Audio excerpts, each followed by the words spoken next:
Welcome to Deep Talks. I'm so excited. Today we are with Darya Vintilova. She is a Cirque du Soleil trapeze artist. She has been working with them for more than 28 years and she's also a free diver. So let's dive in. Bueno, welcome to Deep Talks.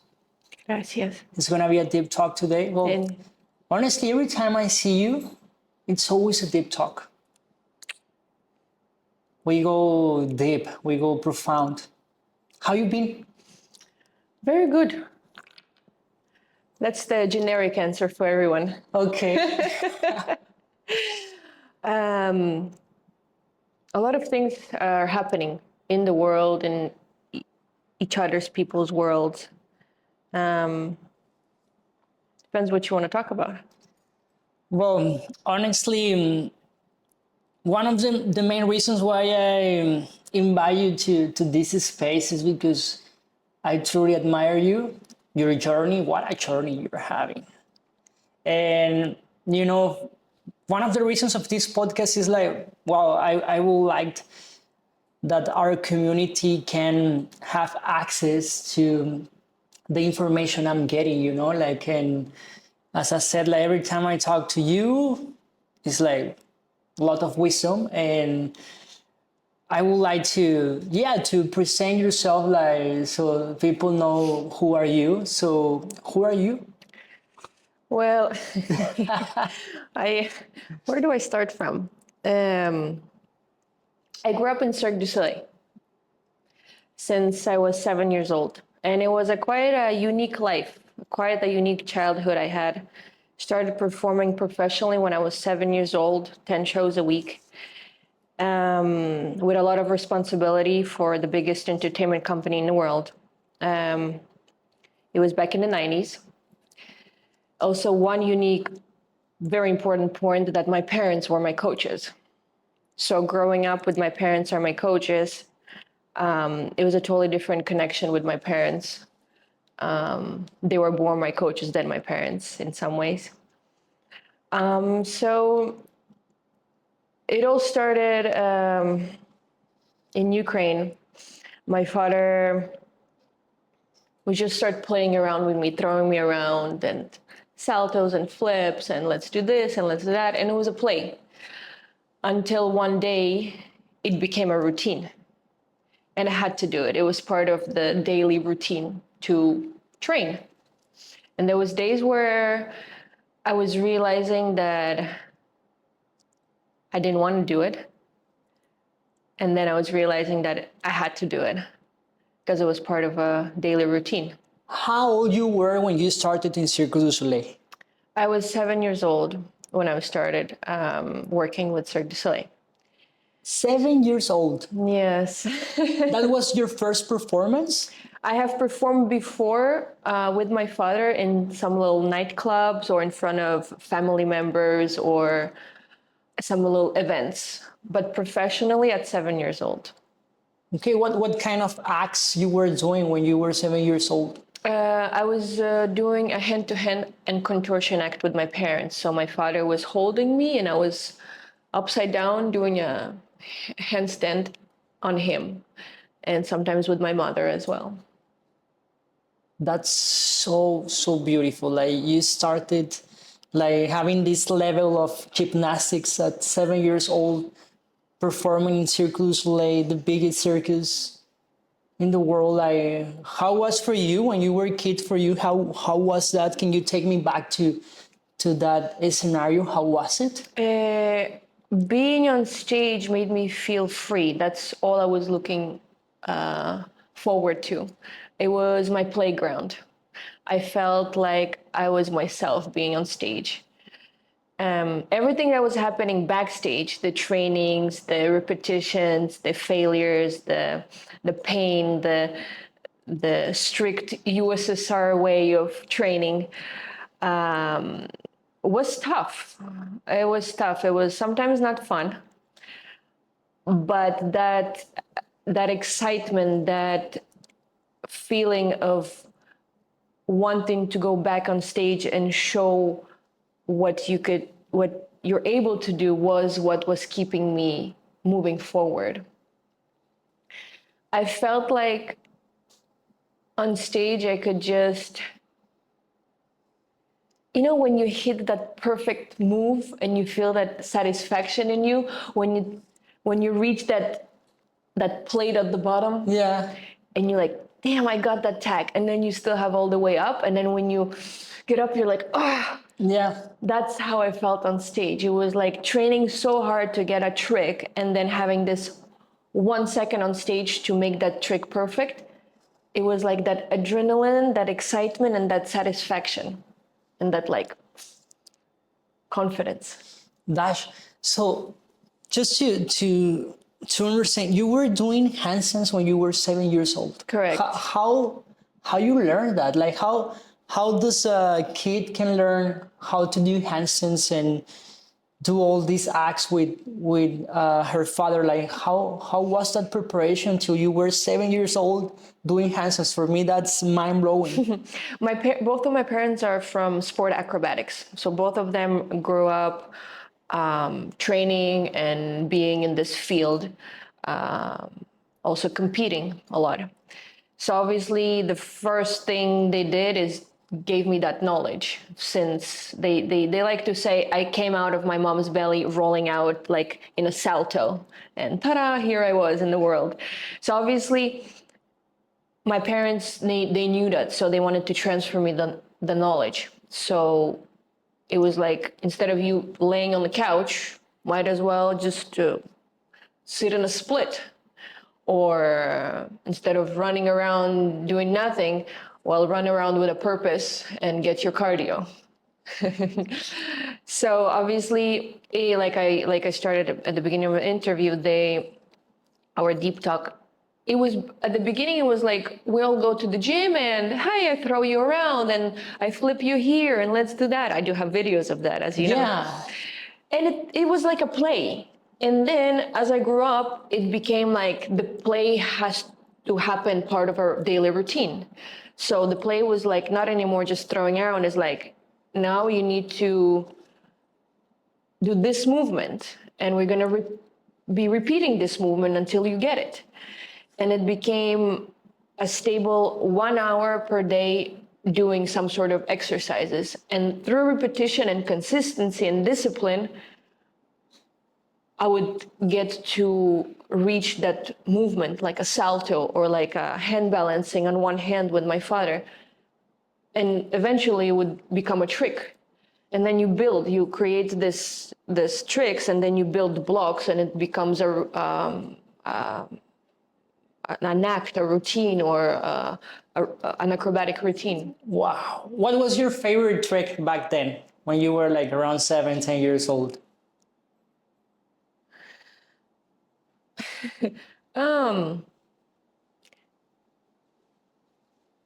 To be honest, there was one where they would throw me in the air and I had to like do a salto. The moment being in the air, I really enjoyed, because I felt weightless and I felt like the moment was just stopping. But the minute I was hitting back, like the gravity, it was like unpleasant. But I also really enjoyed doing, my father was holding me with one hand and I was upside down in one hand. And it's having this perfect connection between my father and I of pure control and pure present moment of being still, but like a breathing element, but you're connected with your father. So I had to do a certain trick with my body, but part of my brain was concentrating on the upper body of my upper body, and the other part was concentrating on remaining that balance with my father.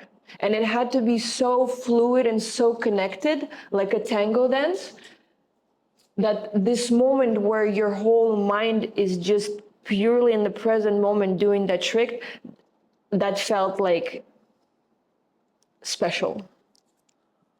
Wow. And how old you were there? I worked with my parents from 7 years old until I was 12.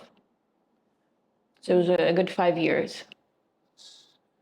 Okay, nice. So first you were doing this performance with your father, And then when did you started to switch to solo performance? It was kind of a bit parallel. When I always had some sort of a curiosity and attraction towards trapeze. I don't know, I really loved like taking the bar and feeling the grip and feeling that I am in control and in power of where I am and what I do.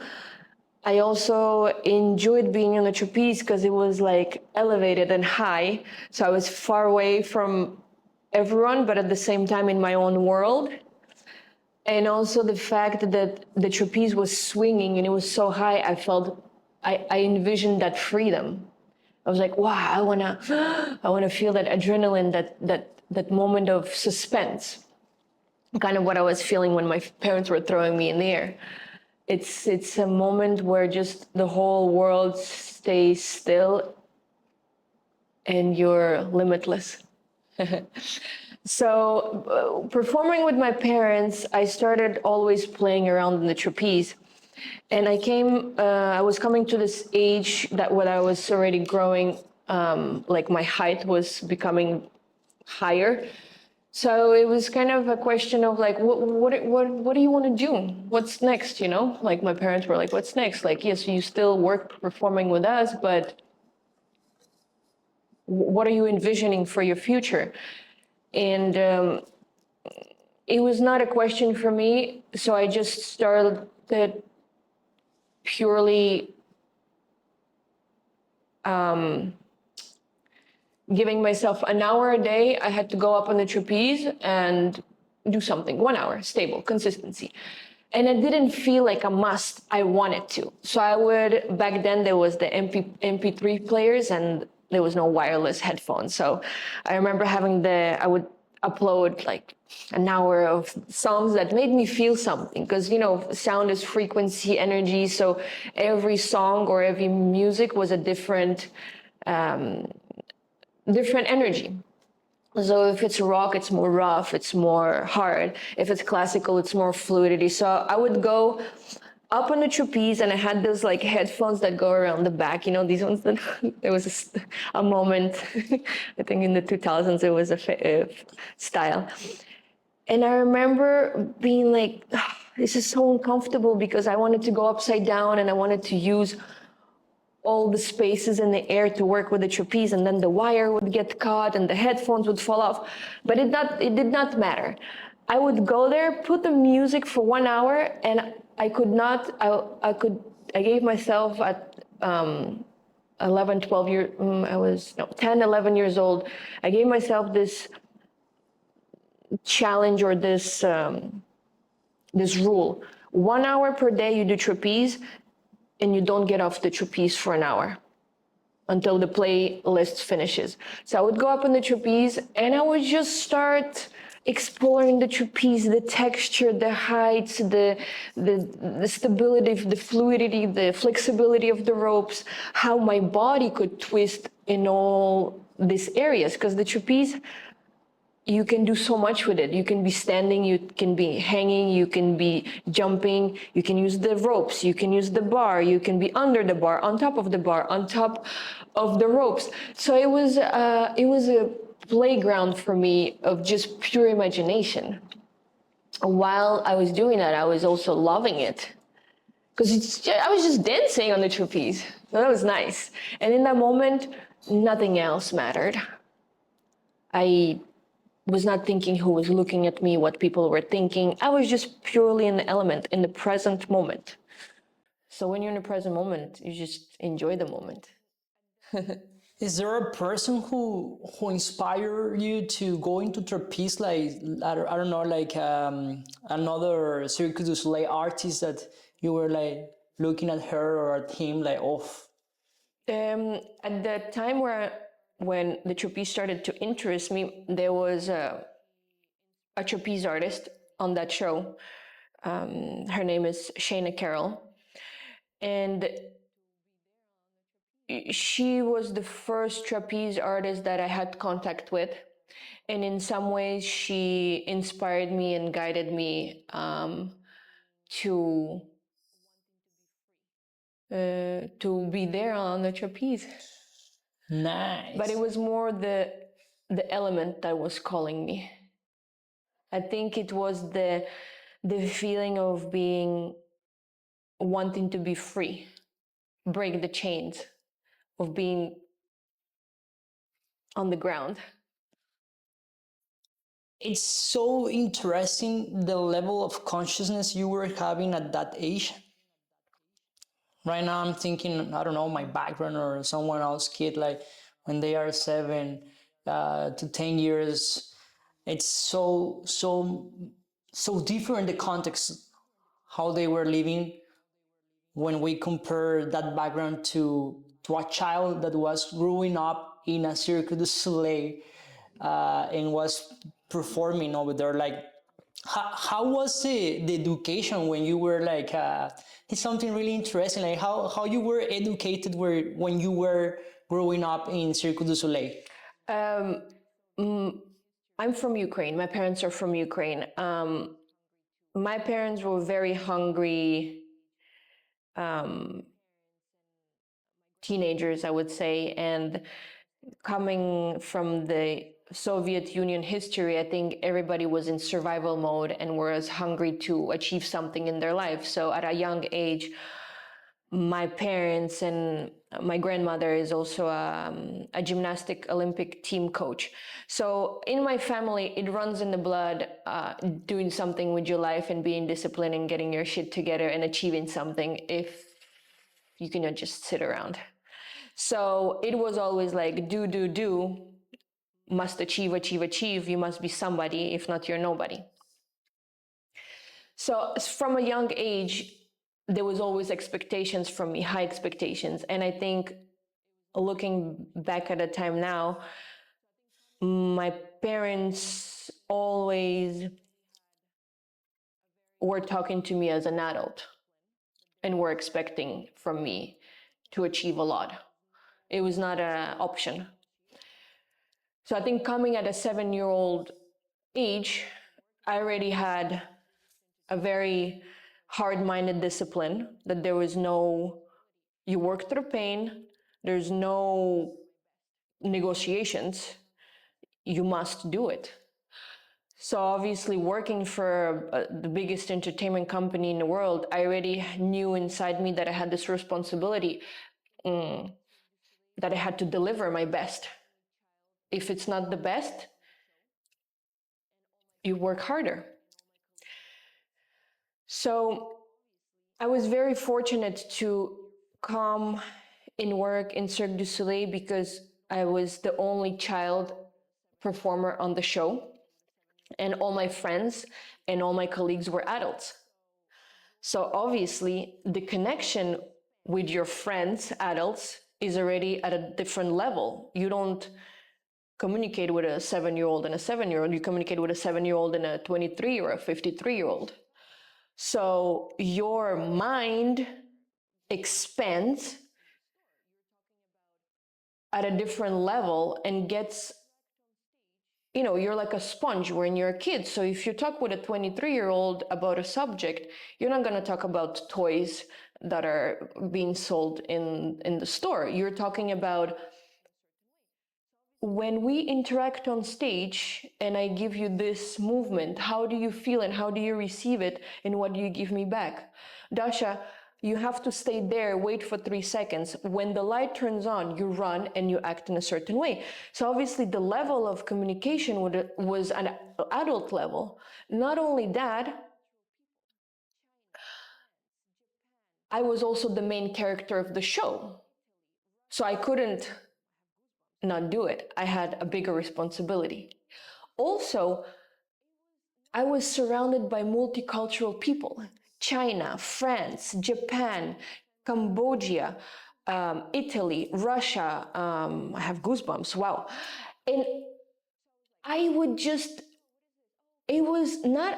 not only traveling to different countries and cities, but I was also inside my world, inside my Cirque world. I had connection with so many ethnicities and so many traditions and so many cultures. So I was like, Chinese, boom, here we go. What is this? Oh, okay, this is how they interact. This is how they understand each other. Italian, totally different intentions, totally different jokes. Pick up on the language, learn this language. Understanding that for Chinese, this joke might be funny, but for the Russians, it's rude. So it's having those many multiple threads that are connecting you, and you're expanding, you're a child, and everything is around you. And that's where I feel where I was very fortunate to perform and to grow in this environment. Because coming to an adult, I already knew so much before I even hit being an adult or being a teenager. I already knew so much. I already traveled. I already went so deep with each person, knowing them, where they come from, what they do, what they eat, how they live, how they think. So I feel so fortunate. I felt like the world was my oyster and I could go anywhere and I felt home. Wow. That's a deep talk. That's a deep talk. And you know, I'm not even touching the school. The school for me was boring. I was like, can we just get over it? Let's do this math. And I was average at school. I'm dyslexic. And it was I had very hard time learning. But you didn't went to a normal school, I did right? not went to a normal school. I had a private teacher traveling with me on tour with the circus. And this teacher was, I did all my school years in French, and I followed the Canadian system. And this teacher was teaching all the subjects, and it was in a container. It was in a metal container. Why container? Because at that time we traveled from Canada to Australia, and there was shipping containers that had to be shipped on a boat, and it would take a month. And we got to Australia, and when we were stationed in a certain city, we had a container, like an Amazon container that travels from China to Mexico, and the container would open up like on the sides, like metal doors, and it would turn into windows. And then there was like a hard container metal door to enter, and then we would just decorate the school, and this container would become the school. Nice. Like a caravan, but it was a container. So I grew up, I'm actually the only child in Cirque du Soleil that did all their school years with Cirque du Soleil from grade 1 to grade 12. So I have a Canadian diploma, but I did all my school years with Cirque du Soleil, following the Canadian system. It was interesting. It was not my favorite subject. I felt it was like a waste of time, because thinking now, I was like, everything that I learned now, I'm not going to even use it. Like the mathematics, I'm like, algebra, where am I going to use it in real life? Come on. So back then, did you were the only kid performing in all Cirque du Soleil, or there were other kids also performing as well? The company was still very young and small. In other shows, there was other minors performing as well. It was still like acceptable. In certain countries, when we would travel, there was laws for children. So I could not extend more than certain hours, and I had to maybe arrive later or not be able to go for finale because my curfew was at that time. As the company grew, this rule changed. There is no more minors in Cirque du Soleil. You must be 18 years old in order to perform in Cirque du Soleil nowadays. Before, it was all for one and one for all. Okay, question about Cirque du Soleil. So back then, was Cirque du Soleil moving around? Or it was like right now that I believe right now you have different Cirque du Soleil like concepts? Mm-hmm. How was back then? So Cirque du Soleil is the mother. Okay. And then the mother has children. Okay. And there is maybe 3 children that are touring and maybe 2 children that are staying in one spot. As the company grew, Cirque du Soleil, the mother, started to have more children that were touring around the world, and started having more children that would be permanently in one spot, like Mexico, like Las Vegas had a lot because it was a very nice spot for entertainment. A lot of people come and go. Nowadays, the company has grown even more, where They do collaborations with resorts, or they open like merchandising. There has always been merchandising, like T-shirts and souvenirs. Yeah. But nowadays the goal is to become the biggest entertainment company in the world. And back then, what was the name of your project? Like, what was the name of? Because what you're saying is that Cirque du Soleil has like different children. Shows. What was the name when you were performing that? The show I was performing when show. I was a child was Saltimbanco. Okay. It's a very colorful, fun show. Okay. Very baroque, very with lots of colors. Super. Yeah. And you stay there till? So I started when I was 7. I stayed there until I was 12. At 12 years old, I left to Montreal International Headquarters to learn trapeze. And I came back on the Saltimbanco show when I was 14, and I stayed there until I was 16. When I came back to Saltimbanco, I came back as a solo trapeze artist. Okay. So I grew up in Saltimbanco as a child performing with my parents hand-to-hand act. I left for 14 months. I learned trapeze in Montreal, and I came back for almost 2 years, but this time as a solo trapeze artist. And you were a teenager back then. Yes, I was 14 years old. 14, yeah. How was that stage? Being a teenager in Cirque du Soleil, because I believe it's so different from being a kid in Cirque du Soleil to being A teenager. With that face, I expect so much fun. I will say the nice part. Maybe we can cut that. Yeah. Dash, something that I would like that I'm really curious about is like, how do you manage to be calm when it comes to perform? Now or before? Is there like a technique that helps you to once you're about to perform? Is there a technique that helps you to calm? So obviously, I've been doing this for 28 years, and throughout this 28 years, my ways of preparation for the show has evolved. Some techniques I let go, others I started using. When I was a teenager, all I could feel is a lot of adrenaline, and I felt like a lion in a cage. And the minute the music would start, it's like the chains were released, and I was just give everything without control. I did not know how to measure my energy. I was just pure adrenaline, pure fire, giving it all every night, and I still had so much gas left in the tank. Before the act, I did not have a lot of tools how to control my mind or what to do. I know how to do it, I'll do it. I can do it. Some days were a little bit more, the mind was playing games of like, shit, this trick did not work yesterday. Be careful with that trick to not fail again. So the mind was like repeating that fear in my mind, and I would just go like, shut up. I know how to do it. Shut up. Just stop. I know how to do it. Obviously, as I got older, I started using techniques like visualization. So going through my act, element per element, trick by trick, movement by movement with the music, feeling it in my body, here wait, here attack, here spend, end, 1 and 2, hold and twist. So it was like running through a program in your mind before actually doing it physically.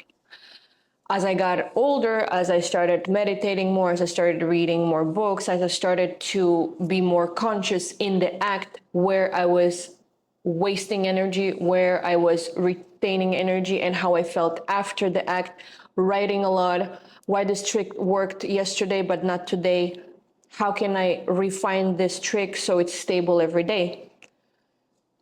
So I started to lately realize that when I was visualizing the tricks 3 minutes before going on stage to perform the trapeze act, I was visualizing them in a certain way. Here, wait 2 seconds. Here, do the tempo. Here, relax. Here, push. Here, twist. However, every day we feel differently. Every day we have different level of energy. Every day the body feels a different way. More pain here, a little bit sore there. So I realized if I was programming my body to do a trick a certain way, but that day the swing was 10 degrees lower, the technique is already a little bit different. It means if the swing is 10 or 15 or X amount of degrees lower, the tempo must be faster because it's all physics. Trapeze is physics. It's you're in the momentum, but while you're in the momentum, depending on how high the swing is or how low and how your body is, you need to tweak your technique every single day. But if I already programmed the body that the swing will be at 90 degrees and this is the momentum I need to do the trick at, but that day the swing was not at 90 degrees, but I programmed my mind, I was doing the technique how I visualized it, but the swing was lower. So that in the moment, I was doing a technique that did not fit with the height of the swing. And I would get frustrated because I would still land the trick for the public. They don't see the difference, but I feel I had to reaccommodate myself or work a little bit extra there or release there. And there is so much happening in the body that nobody sees. If I land the trick and it's a little bit crooked, all of a sudden the trapeze straightens. But what did I do? I pulled my leg here, I twisted my shoulder here, and then I waited, and then I released, so the weight of the trapeze realigns itself, and then the trapeze goes forward. Mm-hmm. So what I started doing, I stopped visualizing, because every day is a different day. Every day you feel differently. Every day you have a level of energy different. Sometimes I push and I'm not able to get the trapeze at the height I want because my legs are sore, I'm more tired, I slept weird, something happened during the day. So I started to be purely in the moment of feeling how I land. I landed here. Okay, now I need to do that. And when I started feeling in the moment, I started enjoying the act. And I started to have fun. It's not like I never had fun, but I was more concentrated. I have to do it like this, like this, like this. I had no flexibility in my mind. But the moment I stopped visualizing and I started being in the present moment and flowing with the swing and feeling the audience and feeling the height of the swing and the suspension, it's like you're dancing and you just feel the music and you're in the moment and oh, now it's here, and it happens naturally.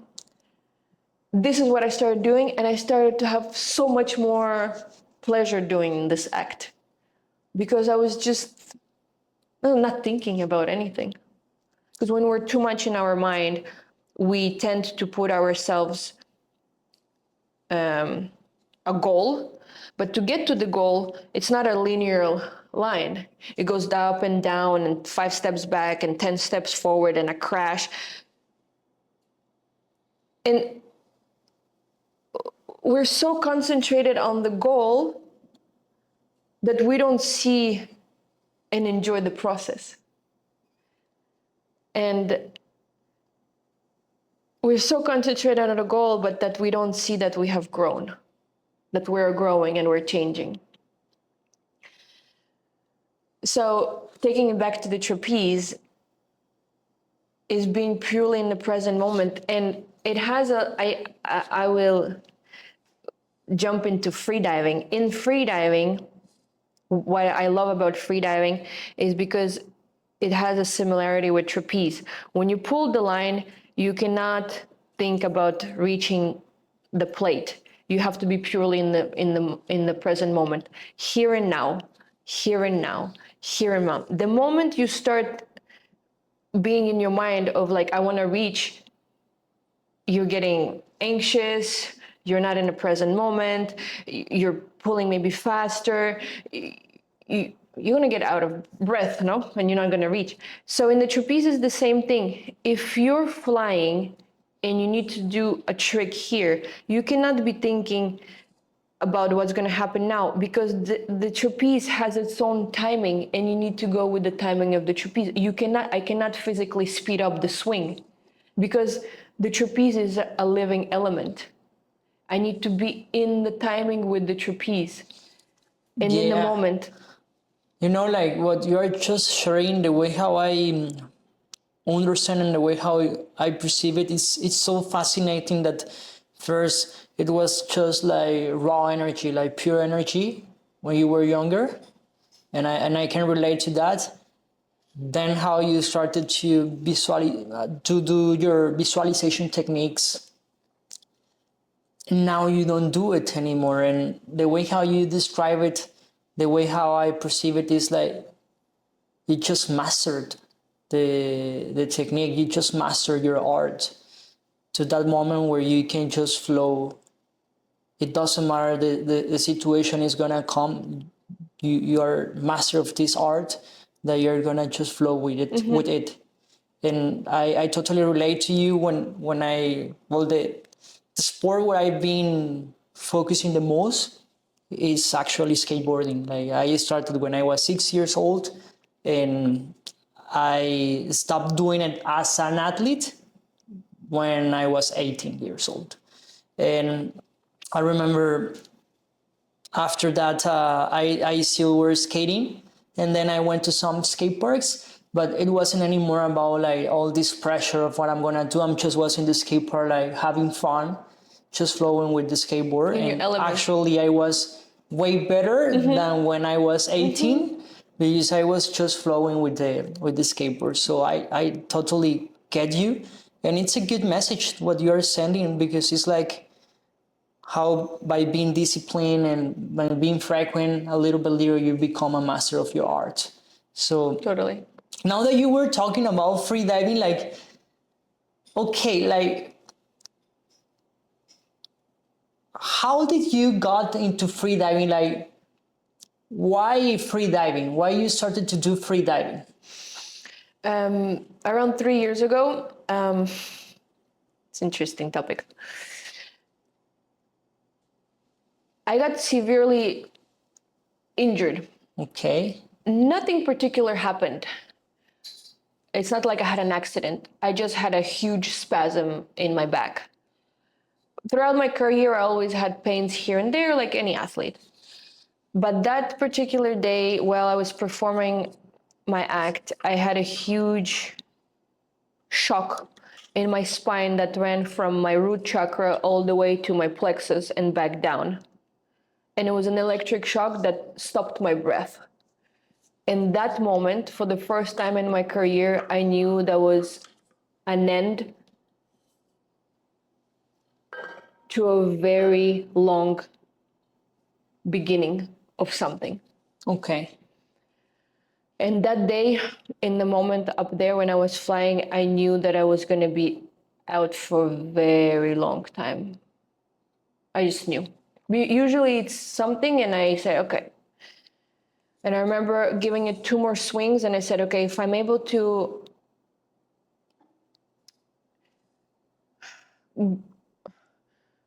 go through this pain,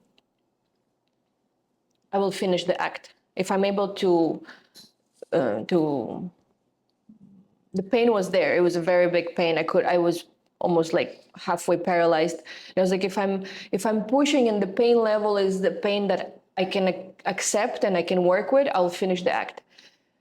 And coming back to mastering the art, I knew how to change my body in a way to not feel the pain, so I did finish the act. By the time I got backstage, I was all crooked and I couldn't breathe almost, and I couldn't bend, and I was all just stuck like this. Yeah. And it left me stuck like this for around 3 months. So in a way, it left me paralyzed, and I couldn't do a lot. So I was injured. I was out of the show. And obviously, the person I am, I can't just stay still. It's not part of me, which has been my biggest challenge all my life. I have had a very, very hard time just being in the present moment and being able to just sit with myself. Why? I'm going a little bit towards a different direction, but I'll come back to freediving. Go anywhere. I'm here like Now that I realize I was always running away from myself. I was always looking to the next challenge, to the next dream, to the next prize, to the next relationship, to the next something. But I knew I was running away from myself, my emotions, my feelings, my pains, my traumas, I couldn't be with myself. I was afraid to be by myself, with myself, alone. Because I had so much going on. And all my life I was just taking something that I knew I had to work on and putting it very, very far in a shelf. And at one point, those shelves are getting full and they're not able to close anymore. And that's what happened to me. I like to think about it metaphorically, that this spasm, this injury, physically, I don't have anything wrong with me. I'm functional. I'm able to do it. But this was the time when my life told me, if you're not able to stop by yourself, I will stop you. So the first time in my life, I had to, it was painful to do everything. I didn't want to get up from bed because the moment I touched the feet on the ground and I felt the gravity, I felt the pain in my body. And it was painful to brush my teeth. It was painful to bend forward, to do anything. Daily simple routine was painful. And I had to just lay there with myself and be like, I can't run away from it now. I have to process it and work through it and do introspection and see where it is coming all from. And in my way of thinking, it was all my emotions that I've never processed throughout all my life, from childhood, from the moment I started working and having so much responsibilities and just life coming at me and me taking the hits in a beautiful way, sometimes in an ugly way, sometimes in a successful way, sometimes in a disappointment way. I was just taking it, but I never was able to be like, just have a moment and just process it all. How does free diving help you to process these challenges that you were having? Coming to that point. And all the things, all the moments, all the emotions I have accumulated, it started to show in my physical body. And that's why I got injured. And me again, not being to sit in one spot, was watching a movie. And at the end, the girl dies. And I was like, this is what I want to do. Okay. This is what I want to do. What is this? And also, when I was injured, I was like, oh, great, life has given me this to give me this opportunity. I'm not able to perform, so I have all this time on my hands. What can I do with it? And I remember a few years back, I had a pretty severe scuba diving accident where I had to go into the decompression chamber. I had nitrogen bubbles stuck in my veins. No way. And I was not able to go back scuba diving because I was afraid of going under the water. Because after having this accident, I was left without oxygen at 20 meters, and I did not have anyone around me, and I did not have the octopus and the emergency one, and I had to do an emergency ascent. No way. And I had to spend So it was 16 hours in a decompression chamber. Where was that? Here. No way. Yes. Yeah. It was a failure of equipment, and not gonna get into that Oh my path. God. After that, I had lots of. I felt like I was giving a second life because I was doing the emergency ascent, and I could just see images of my life going through, and I thought I was just dying. I was just gonna be there, and I was like, when the fuck is the surface coming? Because I had no more air inside of me, and I swallowed water. Wow. And here I was, injured, not able to perform. I said, okay, Dash, well, it's time for you to face your fears. Let's go for a refreshment scuba diving class, and you're going to go back to scuba diving. And I signed up to do a scuba diving refreshment class. And that same day I made the appointment, I saw the movie where the girl dies at the end. And I said, actually, I don't want to do scuba diving. I want to try this sport right there. And it was freediving. And then it tricked me. And I said, one breath, depth. Sounds challenging. I like challenges. And it's something that I could do because I'm not able to physically do anything to keep my mind occupied. So I could do this because on the water I'm floating. I don't have pain. It's, there's no gravity. Same like on the trapeze, like you don't feel the gravity. So I could push my mind, like I could push my mind on the trapeze, the challenges, the technique, how to get everything great and fast and this and that, like the mouthfeel and the swallow and the coming back. It was kind of the same kind of structure as the trapeze. So I could push my mind to that same level as trapeze, but without hurting my body because I was on the water. So it was helping my body to relax because water. Couldn't feel the pressure in my joints and my body.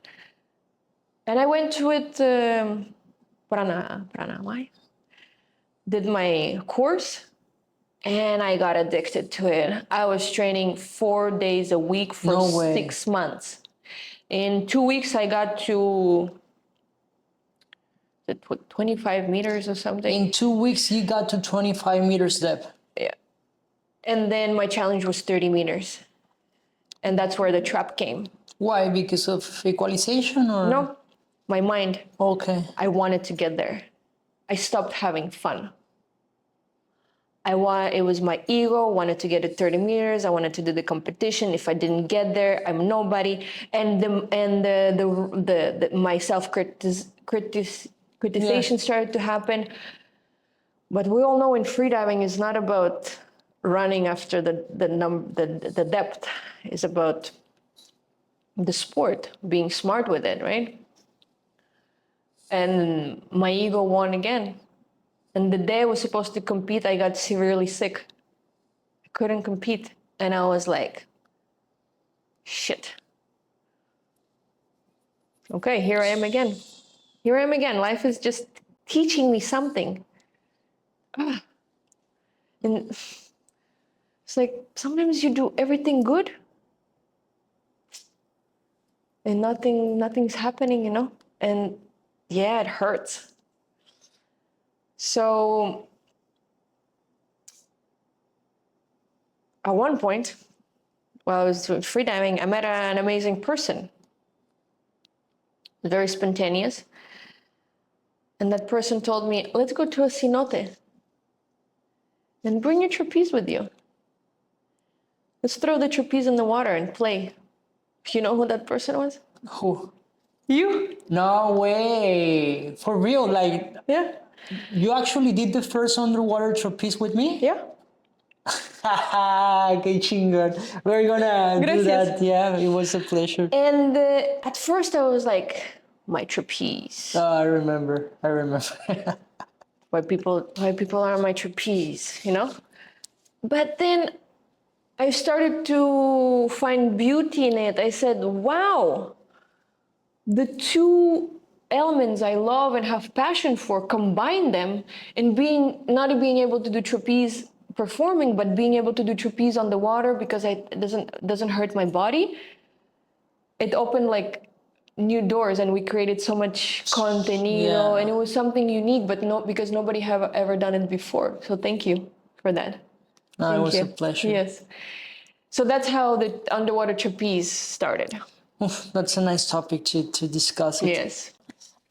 Yeah, I remember when I met you that you shared that you were a Cirque du Soleil artist, and wow, my eyes like pop up because since I was a kid, I've been so connected to the circus. Honestly, for me, it was a dream to do it, you know. So when I met you, I was like, wow. And yeah, like you were mentioning, like we did the underwater trapeze performance with Slava. Shout out to Slava. And for me, it was so special moment to see that idea captured. To be honest, I wish I would have a better equipment, like professional equipment to capture that. However, the idea that we had there, wow. Then you did it again with professional equipment, and when I saw it, I was like, this is so beautiful. Like, how was it for you doing underwater trapeze? It was very interesting because I was working with the element of the water and not the element of the air, which gave me a lot more, not more, different possibilities to move on the trapeze in ways that I can't move in the air or on the trapeze when I'm outside of the water. So that was a new playground for me to explore my movements on the trapeze on the water. And coming back to when I was a child improvising with the music, I felt um, kind of in a new playground on the water. It was challenging because you can't breathe on the water, so the moments I had on the water was shorter, so I needed to be very specific with what I wanted to explore. So I needed to actually plan ahead what movements I wanted to try on the water with the trapeze, but also giving myself that space and freedom to explore where the body or the trapeze and the water would lead me to. So it was another form of art that it was interesting to explore, and as an artist, creating art is what fills one's soul. So that was a very special and magical moment. Yeah, like you guys, if you haven't seen it, you can go to her account, Dash Vintilova, and over there you're gonna find those content that we're talking about. It looks magical, marvelous, like really beautiful. And yeah, like so tell me, Dash, like you were sharing how once you had this injury from the as a trapeze artist, you switched to free diving. Meanwhile, you were healing, and you had all this like process of learning something new. So once you heal back, and once you already had all this free diving knowledge, how does free diving help you to come back to perform as a Cirque du Soleil artist? Actually, freediving helped me in the process of healing, because being in the water and being able to give myself goals and challenges as a freediver helped me in the healing process, meaning that same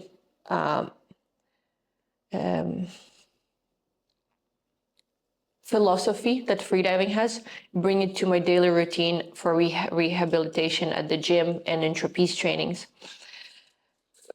Pretty much when you're on the water, you cannot give up halfway or at the bottom be like, I want to breathe and just start breathing. There is no way. You cannot give up. So you need to accomplish what you have set to yourself.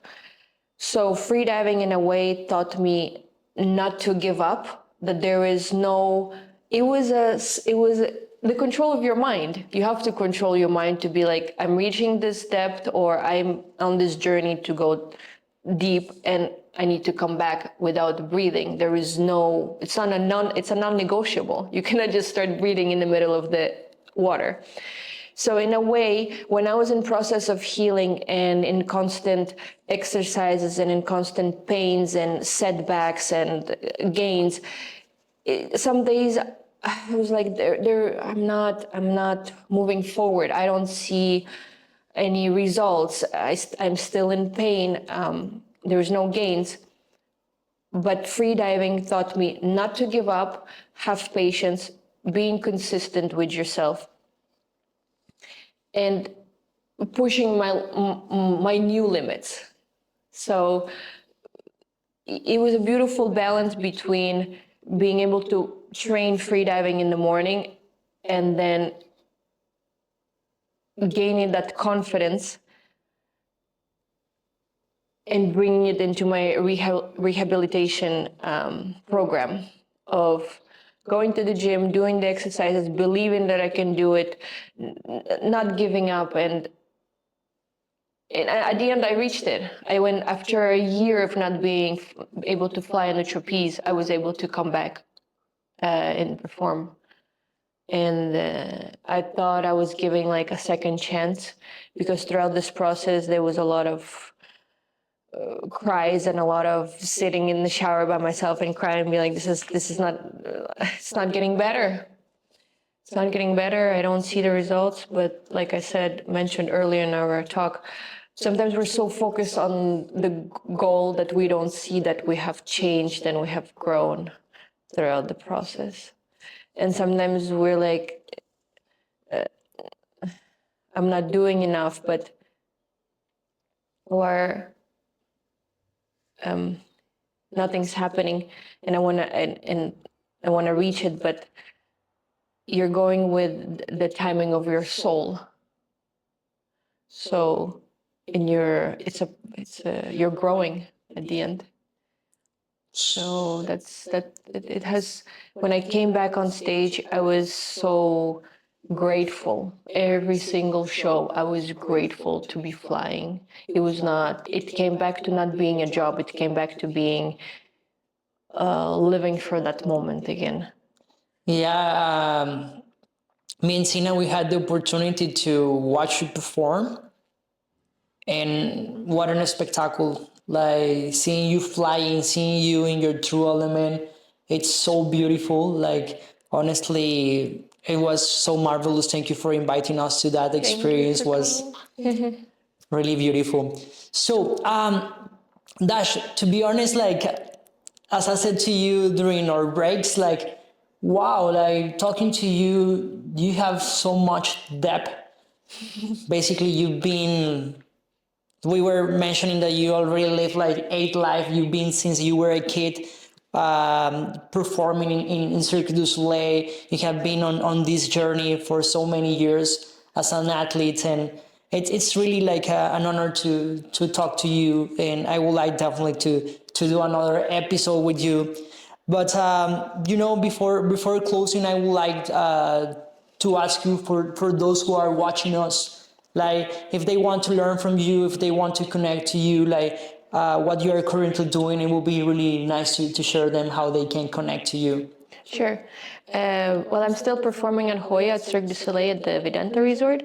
Also on the sides, I have a lot of projects, and my main focus right now is starting off my own kind of company, academy, where I want to share my knowledge as an artist, as a Cirque du Soleil artist, as a trapeze artist, as an athlete, to help those people, artists, performers, entertainers, to reinforce their stage presence and physical imagination. On stage, also mentor and guide them to become international artists by helping them create or assist them with their acts, their tricks. So I'm giving master classes of stage presence and physical imagination on their aerial apparatuses. I give it privately or in groups all around Quintana Roo. So that's kind of where I have so much to share, and I'm just craving to connect with those people and share my knowledge and support them and help them and inspire them as much as I can. kind of creating my community in some way. Wow, that's definitely such a beautiful project, and wow, like you already did like some masterclass. Like I Correct, saw you in your yes. socials that you already did some workshops. Wow. Yes, slowly building it, and hopefully, if you're there, I'm here to help you. Yeah, guys, like honestly, if you want to learn from Darya Vintilova, like as you already listened to the podcast, the knowledge she can share you and teach you, it's gonna be really, really beautiful. So, Dash, what a pleasure to have you. Honestly, I still have many questions of your journey, but of course, we are going to have a second episode where we go deeper into your journey.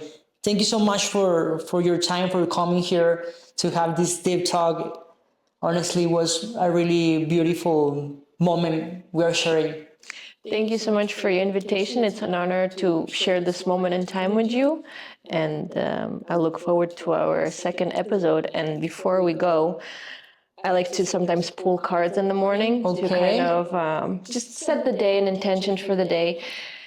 And right before I was leaving the house this morning, I had a calling to be like, I haven't pulled a card in a few days. And I was like, why not? So I would like to share it with the audience and with you.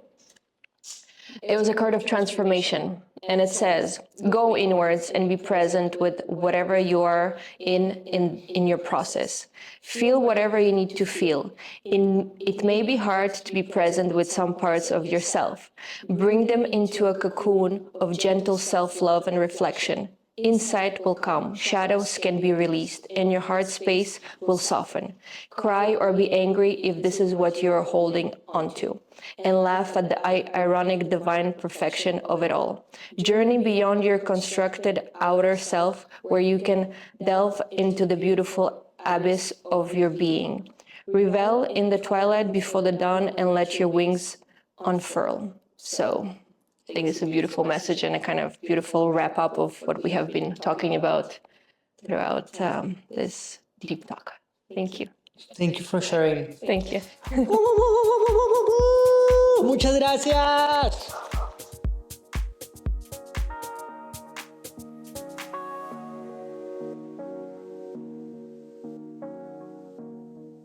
Si quieres aguantar más tu respiración, inscríbete a mi curso. Aquí vas a encontrar tutoriales y teoría para mejorar tu apnea. Dale clic al link que se encuentra en mi bio.